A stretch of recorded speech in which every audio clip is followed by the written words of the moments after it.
اعوذ باللہ من الشیطان اللعین الرجیم بسم اللہ الرحمن الرحیم الحمد للہ رب العالمین وصلی اللہ علی سیدنا و نبینا ابی القاسم محمد اللہم صلی علی محمد و آل محمد وعجل فرجہم وعلی آلہ الطیبین الطاہرین المعصومین لا سیم ابن الزہراء بقیت اللہ فی الارضین صاحب العصر والزمان وخلیفۃ الرحمن ولعنۃ اللہ علی اعدائہم اجمعین من هذا یومنا الی یوم لقاء اللہ اما بعد فقد قال الحکیم فی ذکرہ الکریم بسم اللہ الرحمن الرحیم یا ایہا الذین آمنوا کتب علیکم الصیام کما کتب علی الذین من قبلکم لعلکم تتقون۔ مومنین کرام، السلام علیکم ورحمۃ اللہ وبرکاتہ۔ موضوع سخن استقبال و اہمیت ماہ مبارک رمضان۔ کل کی نشست میں بیان کیا استقبال ماہ رمضان کے حوالے سے وہ رسول گرامی صلی اللہ علیہ وآلہ وسلم کا مشہور خطبہ جو آپ نے ماہ شعبان کے آخری ایام میں فرمایا اور بتایا اس ماہ مبارک کی فضیلت کو، اس ماہ مبارک کی اہمیت کو۔ کل بیان کیا ہم نے کہ یہ ماہ مبارک مومنین کے لیے کتنا سعادت مند ہے کہ اس مہینے میں پروردگار عالم میزبان ہے اور بندگان خدا اس کے مہمان ہیں۔ وَهُوَ شَهْرٌ دُعِيتُمْ إِلَى ضِيَافَةِ اللَّهِ، وہ مہینہ ہے کہ جس کی طرف تمہیں دعوت دی جاتی ہے اللہ کی ضیافت کی۔ کل کہا ہم نے کہ اپنی زندگی میں اگر ہم دیکھیں کہ جس کے ماتحت ہم کام کر رہے ہیں، وہ آنر، وہ باس، اس کے نزدیک ورکرز کی دو اقسام ہوتی ہیں۔ جو اس کے ماتحت کام کر رہے ہیں اس کی دو قسمیں ہیں۔ ایک وہ خاص افراد ہوتے ہیں جو بہت ہی اس کے قریب ہوتے ہیں، مقرب ہوتے ہیں، جن کو بعض مرتبہ مشیر کہا جاتا ہے یا سیکرٹری کہا جاتا ہے یا مینیجر کہا جاتا ہے، یا اس طریقے سے بڑے بڑے عہدوں پہ جو اس کے ماتحت لوگ ہوتے ہیں۔ ایک قسم وہ ہے۔ ایک قسم وہ کہ جو عام ورکر ہوتے ہیں، جو اس کے ماتحت جو جس چیز کے بارے میں وہ کام کر رہا ہوتا ہے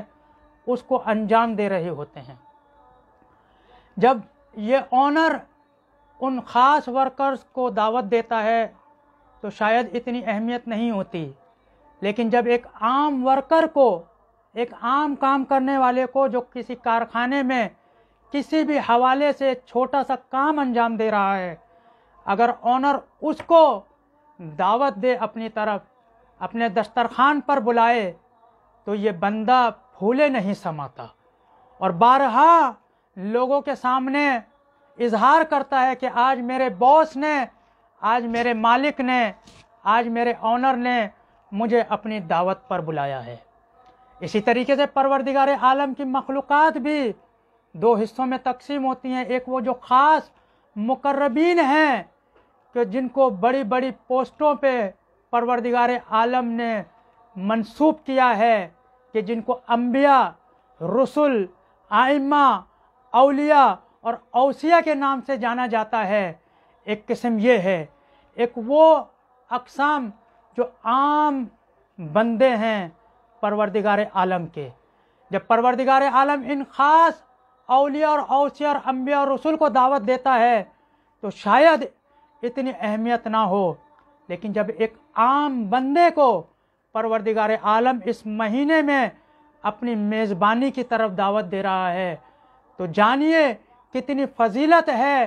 کتنی اہمیت ہے اس بندے کی کہ اس ماہ میں پروردگار عالم اس کا میزبان ہے۔ اور اس مہینے کی عزت و کرامت کے بارے میں کل ہم نے بیان کیا کہ یہ وہ مہینہ ہے کہ باقی دوسرے مہینوں سے منفرد ہے، کہ باقی دوسرے مہینوں کا ہم ان کے نام سے الفاظ کو پکار سکتے ہیں، مثلا ماہ رجب کو صرف رجب کہہ سکتے ہیں، ماہ شعبان کو صرف شعبان کہہ سکتے ہیں، ماہ محرم کو صرف محرم کہہ سکتے ہیں، لیکن یہ ماہ مبارک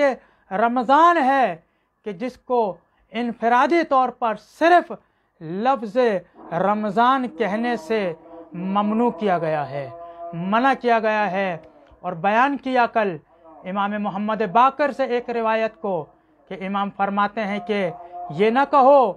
کہ رمضان آ گیا ہے یا رمضان چلا گیا ہے، کیونکہ رمضان اللہ کے اسماء میں سے ایک اسم ہے اور یہ ایک خاص اسم ہے، لہذا نہ یہ آنے والا ہے نہ جانے والا ہے، کیونکہ جو آنے والی چیز ہوتی ہے اور جانے والی چیز ہوتی ہے وہ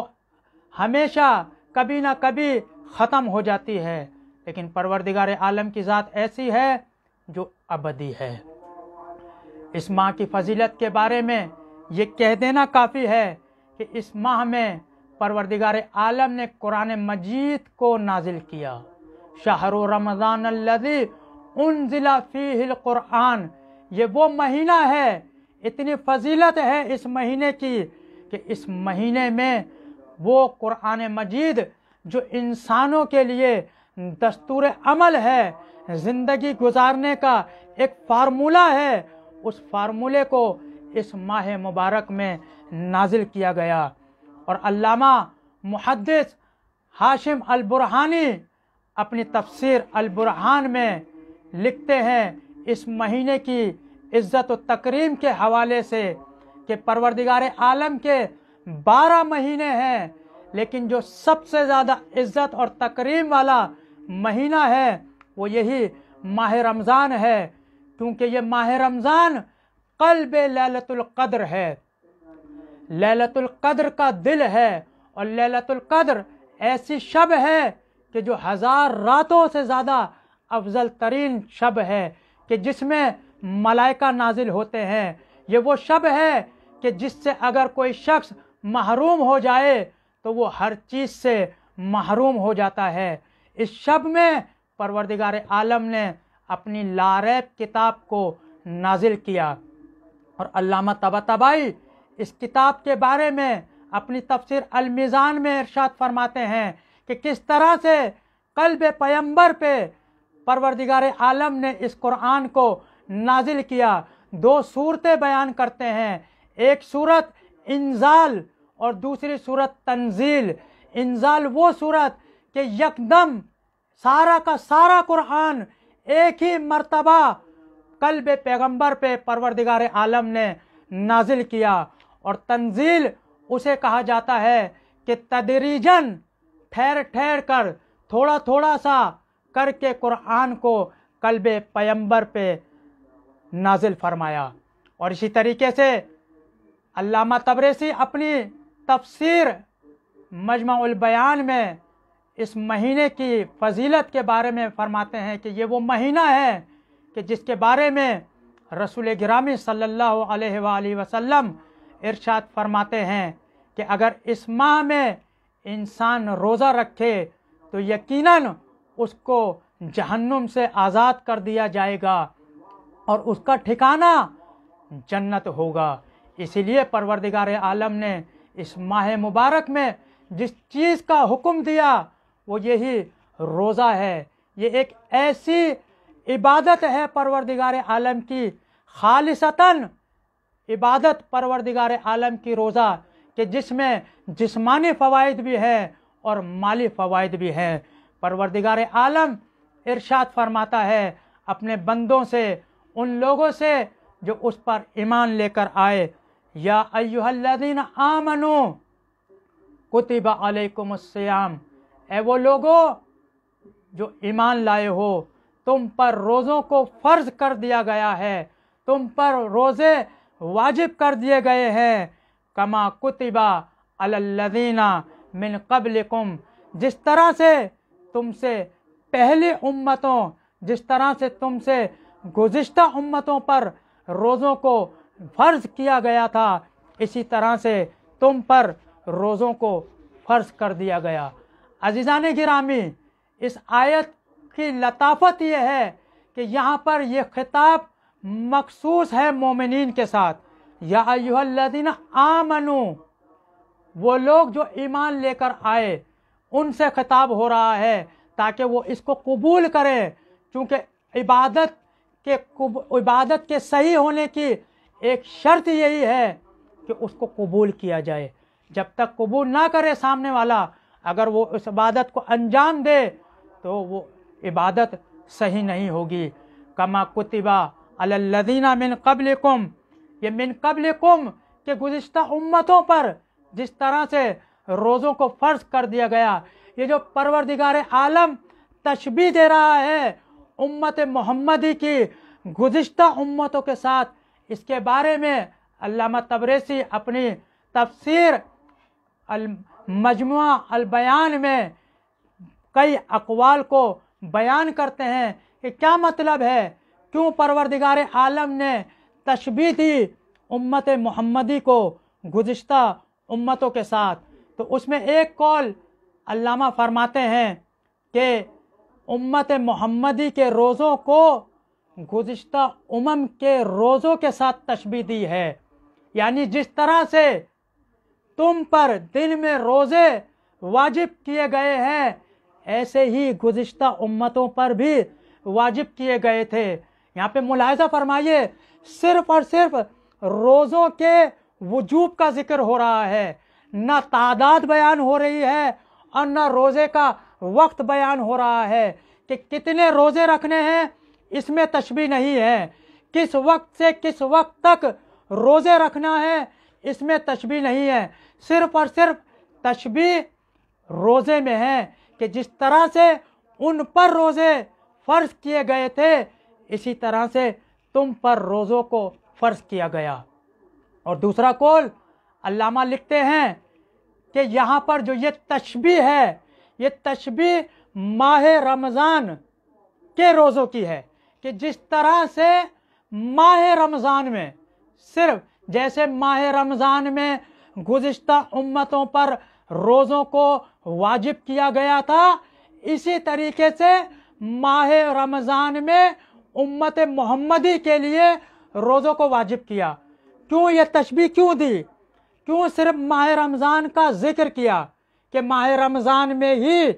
روزوں کو فرض کیا گیا ہے؟ چونکہ علامہ لکھتے ہیں آگے کہ نصارہ اس وقت کے عیسائی، چونکہ یہ ماہ رمضان کبھی گرمی میں آتا تھا کبھی سردی میں آتا تھا، لہذا گرمی اور سردی کی شدت سے بچنے کے لیے انہوں نے کیا کیا، ماہ رمضان کے روزوں کو ربیع الاول میں رکھنا شروع کر دیا، اور صرف ربیع الاول میں روزوں کو رکھنا شروع کیا اور تعداد میں بھی اضافہ کر دیا، 1 مہینے سے زیادہ روزہ رکھنا شروع کر دیے۔ لہذا پروردگار عالم نے تشبیہ دی صرف اور صرف جیسے ان لوگوں پر رمضان میں، ماہ رمضان میں روزے واجب کیے گئے تھے، اسی طریقے سے ماہ رمضان کسی اور مہینے میں نہیں، صرف اور صرف ماہ رمضان میں امت محمدی پر روزوں کو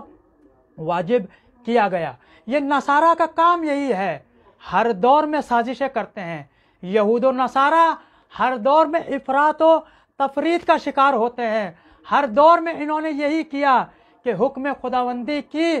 نافرمانی کی، اپنی طرف سے سازشیں کرتے ہیں، اپنی طرف سے نئے نئے پلان بناتے ہیں، اپنی طرف سے نئی نئی چیزوں کو ایجاد کرتے ہیں، کبھی حقوق کا نعرہ لگاتے ہیں، کبھی کسی چیز کا نعرہ لگاتے ہیں، کبھی اولاد کے حقوق کا، کبھی والدین کے حقوق کا، کبھی مرد کے حقوق کا، کبھی عورت کے حقوق کا، کبھی بچوں کے حقوق کا، جبکہ ان کے اپنے ممالک میں دیکھیں تو وہاں پر سارے حقوق کی پامالی ہوتی ہے۔ یہ ماہ مبارک رمضان